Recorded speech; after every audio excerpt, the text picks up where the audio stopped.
Okay, let's dive into this.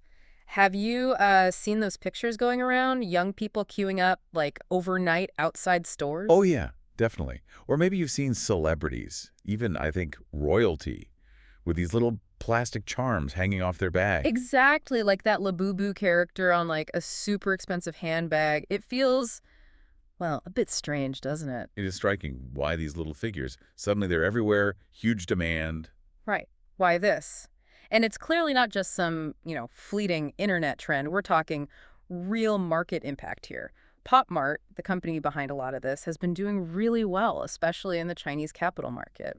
So we've gathered, well, a bunch of sources, articles, some research, our notes to really get into it. Yeah, and the mission for this deep dive is basically to sift through all that, pull out the key stuff, and try to make sense of this whole tide play thing. Because it's clearly more than just, playing with toys. There's something deeper going on Mm. culturally and economically. So let's start right there. What is tide play?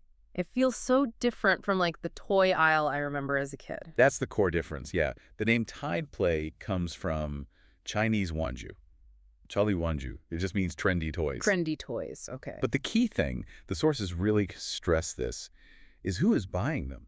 It's adults. Adults. Yeah. It's actually described specifically as adult emotional consumption. Adult emotional consumption. Wow, okay, that shifts things. So this whole idea, it didn't just pop up with Pop Mart, did it? It's not brand new. No, not at all.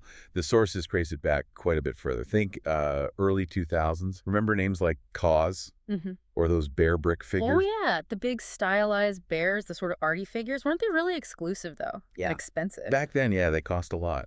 Often more than, say, a fancy smartphone. And they were mainly for a pretty small group, collectors, artists, fashion insiders. Right. It was seen less like buying a toy and more like, collecting limited edition art. Okay, so it started as this kind of niche exclusive club thing.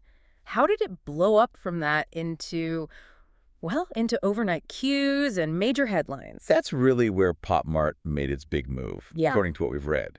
They took this trend club idea and made it way more accessible. How? The key, blind boxes. Selling these figures in sealed boxes so you don't know which one you're getting for just like tens if you want. The surprise element, the blind box. Yeah. Makes sense. Yeah. That combo, cheap price point, plus the mystery, it basically turned an exclusive hobby into something millions of regular people could get into. Yeah. They became participants in trend culture. Okay, participants in trend culture. But what are they participating in exactly? It's not like you play with them, right? They don't do anything. They're not even just binsha, like simple ornaments. No, and the sources are really clear here. These aren't just toys or decorations. They're positioned, and people see them, as an extension of their personal taste, like a physical marker of individuality. The act of buying them is even described as defining who you are. It's about curating your identity through these objects. Defining who you are with a little plastic figure. That's Yeah. quite a concept. Going back to origins, though, cause, bear brick. Does that mean this whole thing is like a Chinese invention because Pop Mart is so dominant now? Yeah, that's an easy assumption to make, but the sources actually correct that. The core concept, not invented in China. Japan's been doing similar things for decades, building Yeah. this huge, what the sources call IP empire. Japan, like anime characters and stuff? Definitely anime, but also figures, collectibles. Look at Bandai Namco, just Bandai, really. You might not know the company, but you've seen Gundam robots, right? Oh, yeah, the giant robot models. Well, the sources say Bandai makes way more money from the Gundam figures than from the games or the anime. Mm. It's built on this super loyal, multi-generational fan base, classic content-driven IP plus die-hard fan economy. Okay. Though, maybe Gundam feels a bit too boyish or too hardcore for Yeah. some people. Right. So that's one type, the really deep content-based collecting. What about something maybe broader, more like the feel of Labubu? Okay, that brings us to Sanrio, the company behind Hello Kitty. Hello Kitty, of course. Yeah, and think about her design. Hmm. Famously, no mouth, right? No clear emotion. The sources say this blankness was genius Why? because it lets people project their own feelings onto her. If you're sad, she looks comforting. If you're happy, she looks happy too. She launched in 1974. She's been a global thing for 50 years. 50 years. Wow. And that idea, projecting feelings onto a character, That sounds a lot like how people talk about Labubu, doesn't it? It's a direct parallel the sources make, yeah. Yeah. And the long life of these Japanese examples is important. It helps frame tide play as something more than just a fad. Okay. It's seen as like a natural stage in consumer society, something that happens after basic needs are met, eating well and dressing warmly. It's tied to this awakening of individuality, self-expression. So it's not just random, it's linked to how society develops. That's the argument, yeah. The sources literally call it a necessary stage of social development. Yeah. Pop Mart's rise is basically China hitting that stage and building its own Tide IP industry, learning from places like Japan. And this stage, are we talking serious money here? Oh, it's huge. Massive. The sources put the global market for Tide Play at 40 billion US dollars. Just for 2024. $40 billion. And it's not slowing down. They're expecting double-digit growth for the next 5 years, described as surging forward. Wow. They contrast that with, say, luxury hotels, where even high single-digit growth is seen as really strong. Yeah. So yeah, this kind of growth, it signals a major structural trend. Okay, $40 billion definitely makes those cues feel a bit less weird. But how does it work? What's the, engine driving this appeal, this growth? The sources say the real secret, the magic, is hidden in one word: collectibles. Or G's in Chinese. Collecting. Okay. Like my grandpa collected stamps. Is it like that, but Cool. cooler? Psychology is very similar. Yeah, just applied to modern culture. Mm-hmm. Think about the journey the sources lay out. It often starts small. You see one figure, think, oh, that's cute, and buy it. Mm-hmm. Then maybe you get a few more. Suddenly you need like a little display case. Then you look at a whole series and realize, oh, I'm missing that one. Especially if it's a rare one, a hidden variant. Ah, the chase. That's when you know you're in the circle. And the thrill of finding that missing piece. It's huge. Getting a hidden variant from a blind box feels like winning a prize. Right. And limited releases create this massive FOMO fear of missing out. People rush to buy. And then there's the whole resale aspect. Ah, okay. The secondary market. People are actually buying these thinking they might sell them later for more. The sources ask that question directly. Can this thing actually make money? And that possibility, it shifts things. It turns just buying something you like into a potential investment. An investment in a cultural symbol that people think is on the rise. Investment in a little plastic figure. Still trying to wrap my head around that a bit. Well, the sources make a direct comparison. Think about older generations collecting stamps, or, fancy Kwaichou Mutai liquor bottles, or even art. They call Tide Play young people's Tide Gold. Tide goals, wow. It's like a new kind of asset class for a younger generation. Okay, give me an example. Like how much value increase are we talking? Sure. The sources give specifics. Say a blind box costs 60. A hidden variant from that box might sell for hundreds or even tens of yuan on the secondary market. Okay, that's a decent jump. But then you get the really limited stuff, that Labubu charm, the one seen on fancy bags. Rumor is they've been xiao dao dao, basically flipped or hyped to over 8,000. From 60 yuan to potentially 8,000 plus. Okay, that's significant. Right, it adds this whole other layer. The sources argue buying these isn't just about personal enjoyment or showing your style anymore. It's potentially about acquiring the next asset class with a story. And are the big traditional companies noticing this, or is it just these newer Tide Play brands? Oh, they're noticing. Big time. The sources point straight at Lego, the king of children's toys. Yeah. Well, recently, their biggest growth area hasn't been kids. It's been adults. Adults buying Lego. Seriously. More than just, nostalgia. Absolutely. Lego's leaned into it hard. They've created whole lines of collectible Lego. Yeah. Really detailed models, Harley bikes, Lamborghinis, NASA stuff, even famous paintings like Van Gogh's Starry Night or Japanese ukiyo-e prints. Right. They market them specifically as 18-plus sets. These aren't really pitched as toys to play with. They're framed as adult social currency, things you display in your home as identity display items. Right, showing off your interests, your identity through your Lego builds. I can see that. And just like the Tide Play figures, limited or retired Lego sets, they can go up in value too. A lot. Really? Yeah, the sources mentioned a point in 2021 when the return rate on Lego collecting actually once exceeded gold, and seeing a retired set sell for like 5 or 10 times its original price on eBay. Apparently that's not rare. Wow. Okay, so from Hello Kitty letting you project feelings to Bear Brick being like art, Lego for adults, and Pop Mart's Labubu, these really aren't just toys anymore. That's exactly the point the sources make. Things like Hello Kitty, Bear Brick, Lego, Labubu, they've evolved. They're no longer just toys. They're becoming this era's softest new assets. Soft new assets. Yeah, because they combine that emotional value, the cultural cool factor, and this asset logic. Young people are using them to show who they are, what they like, and maybe build some value in a way that feels much newer and trendier than how older generations collected things. Okay, so massive market driven by collecting psychology and potential asset value. Got it. But the big question then is, why Pop Mart? So many people could make figures, right? Why did they become the leader? Right. And that's where the sources shift focus to Pop Mart's system. And it really starts with the founder, Wang Ning. Born in '87, apparently grew up around his parents' retail businesses. So he got this early feel for commerce, this retail intuition. Okay, so he had a background in it. Yeah.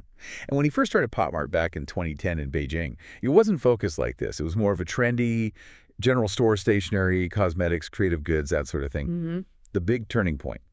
He noticed this one specific Japanese doll, Sunny Angel, was selling incredibly well. Yeah. Consistently. Even though, as the sources put it, it had no use whatsoever. The useless item was the best seller. That must have seemed weird for a retailer. Totally counterintuitive. But Wang Ning, using that retailer's gut feeling, thinking about people, goods, place, he saw something. He saw a supply-demand mismatch. Meaning there were artists out there designing cool figures, but no real system to turn those designs into big IPs, scale them up, and get them into people's hands efficiently. He saw the gap. Exactly. So in 2014, he made this really bold move, pivot the whole business, focus only on Tide Play. Wow, that's a big bet. Huge bet. And then came another key moment in 2016. They signed a deal with a Hong Kong designer, Kenny Wong, for his character, Molly. Molly. I've seen those. Yeah. Molly became their first hit IP. Her success was massive. It didn't just drive sales. It basically set Pop Mart on this IP-centric path they've followed ever since. But like, one hit IP doesn't guarantee long-term success, right? You need more than just getting lucky once. Absolutely not. And the sources really emphasize this. Pop Mart's success isn't just about Molly. It's about the system they built. It's described as a platform specifically designed to systematically build IP. Systematically build IP. What does that look like? It means actively finding and signing artists, developing their own IPs in-house, testing designs with small batches to see what clicks with consumers, then quickly scaling up the ones that hit and just as quickly moving on from the ones that don't. Like an IP factory, almost. Kinda, yeah. A systematic way to generate and scale IPs. And it works. They now have this diverse IP portfolio, over 80 IPs they're actively managing. And the top ones. They each run in over $100 million a year. Wow. The sources basically frame it as turning Tide Play into this operation driven by design plus data plus channels. Design, data, and channels. That sounds like a powerful mix. That's what the sources identify as their real competitive advantage, their moat.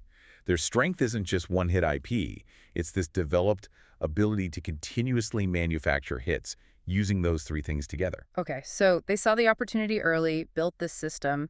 How did that help them deal with major challenges like the pandemic? That must have crushed retail. Oh, definitely.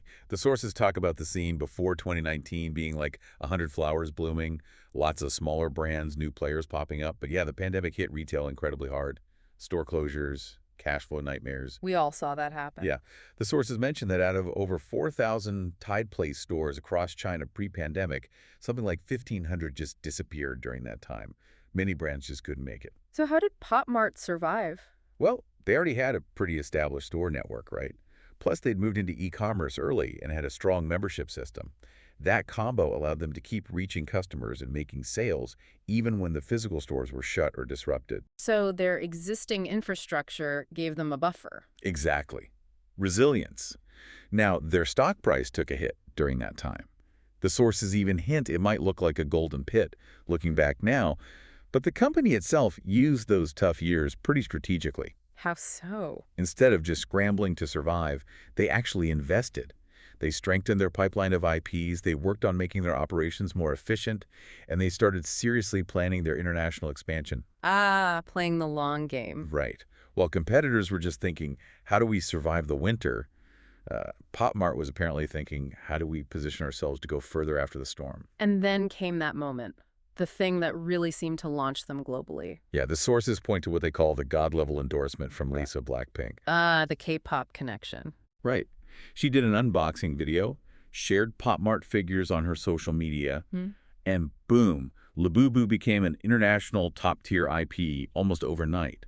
That directly led to those cues we talked about overseas, even the Thai princess being seen with the charm. It just completely opened up their international market and sped up their global plans massively. That sounds like pure amazing luck. Well, the sources acknowledge the luck factor, definitely. Right. But they immediately ask, yeah, but was Pop Mart prepared for that luck? And the answer? The analysis says yes. They'd already built the scalable system. They had the diverse IP portfolio that optimized their operations. They had the international plans ready to go before Lisa's video hit. It's framed as a perfect case of preparedness meeting opportunity. Preparedness meeting opportunity. Makes sense. Now, with all this talk about IPs, characters, global reach, there's this comparison you hear a lot. Is Pop Mart basically China's Disney? Yeah, that comparison comes up constantly, and the sources tackle it head on. And look, on the surface, you get why people say it, right? Yeah. Both make tons of money from characters, they develop IP, sell merch, do collaborations. Yeah, it seems similar in some ways. But the sources argue the core philosophy is fundamentally different. Disney is all about content-driven IP, Content-driven. meaning the story comes first. Yeah. You know Elsa because you saw Frozen. You love Donald Duck because you grew up with the cartoons. You're buying into memories, narratives, the emotional connection built through a story. Okay, the story creates the character love. Exactly. Pop Mart, though, the sources say it's image-driven. The look, the aesthetic, that comes first. The backstory, the personality, that's often secondary, maybe even optional. You buy a Labubu figure not because of some complex movie plot, but because it looks evil and cute, or it has this cool contrast, or just the design clicks with you visually. That feeling of, I don't know why, I just really like it. So for Pop Mart, the image is the content. That's the exact phrase the sources use. Image is content, and aesthetic is core. Pop Mart doesn't need deep stories. It needs designs that grab you, that match or even lead current aesthetic trends. Got it. So two really different ways of building an IP empire. One relies on storytelling, the other on visual trends. Pretty much. Disney's stories, if they hit, can last for decades, right? Yeah. Pop Mart's aesthetic focus is inherently faster, maybe more flexible. It can react quicker to what consumers want now, or even shape those wants. And Pop Mart has specific advantages in making that aesthetic model work, things unique to its situation. Yeah, the sources call these Pop Marts extremely Chinese advantages. First, their huge retail network gives them physical reach. Second, and this is crucial, their data feedback loop. Data. Yeah, they have over 46 million members. They track everything. Who buys which series? Do they prefer dark styles or cute styles? How often did they buy again? This data directly feeds into their design choices, how many to produce, where to sell them. It's a data-driven aesthetic business. Plus, they obviously leverage China's incredibly efficient supply chain to make things quickly and profitably. So it's not just taking an idea, it's building it out using the specific strengths of the environment it grew in. Exactly. That's the conclusion. Pop Mart isn't trying to be China's Disney. It is Pop Mart described as this unique mix, Yeah. an IP factory, a tied retail network, and an aesthetic testing ground, all born from Chinese soil. Okay, so we've got the phenomenon, the market, the psychology, how Pop Mart built its system, navigated challenges, how it's different from Disney. What about the downsides? What are the risks here? The sources are pretty blunt about the biggest one. Fashion risk. Fashion risk. Yeah. Because their whole success is built on being trendy, on nailing the current aesthetic. Well, fashion changes. Consumer tastes cool down really fast once a style or a character hits its peak. And trying to reheat a trend once people think it's over, that's incredibly hard. So the very thing that makes them successful being trendy is also their biggest vulnerability. Exactly. The sources basically say Pop Mart's valuation isn't just about how much money they make now. It's fundamentally about how long can it stay hot. How do you even track if something's starting to cool off? Well, the sources suggest watching a few things. Are prices on the secondary market starting to soften? Is the buzz on social media dying down? And maybe most importantly, look at member activity. Are existing customers still buying regularly? Or are repurchase rates dropping? And they note the financial markets. They watch this stuff like hawks and react very quickly and usually negatively to any signs of slowing growth or cooling trends. Right, makes sense. And just to reiterate, obviously we're analyzing the business and the trend here. This isn't any kind of investment advice. Oh, absolutely not. Purely analysis based on the sources. Yeah. And the sources themselves kind of hedge, saying, given that fashion risk, maybe the stock doesn't look super cheap right now. But that short-term volatility doesn't rule out a positive long-term view if they can keep managing that risk effectively. Interesting. Okay, so stepping back from the stock price or the immediate business, what's the really big takeaway here? What's truly important about studying Pop Mart and this whole tide play thing? I think what the sources really emphasize is significant. What's worth studying is the path Pop Mart has created. Hmm. It's described as a path no Chinese brand had taken before, at least not in this way. How so? They are actively exporting Chinese design, Chinese IP globally. They're not just making stuff for other brands, OEM manufacturing. They are designing figures in China and making them a real force on the global Tide main stage. So it's a shift from just made in China to designed in China, influencing global trends. Precisely. You might like the aesthetic, you might not. That's personal taste. But the significance of a Chinese brand taking its own designs, its own IP, and having this kind of cultural impact internationally, that's pretty undeniable. Yeah. So we started looking at those slightly baffling pictures of people queuing for what seemed like just little toys. And we've seen Tide Play is way more than plastic figures. Pop Mart is way more than a toy company. It's this complex mix of emotional buying, identity, collecting, potential asset value, all powered by a data-driven system. Yeah. And now, yeah, exporting Chinese design globally. It really shows how consumer behavior is changing, doesn't it? That mix of aesthetics, emotion, and even asset thinking. Definitely reflects some deeper shifts. Which kind of leaves us with a final thought for you, the listener, to chew on. How might this model, this data-driven aesthetic business built on collecting and emotion, how might that start to shape other industries? Where else could we see this potent combination pop up next?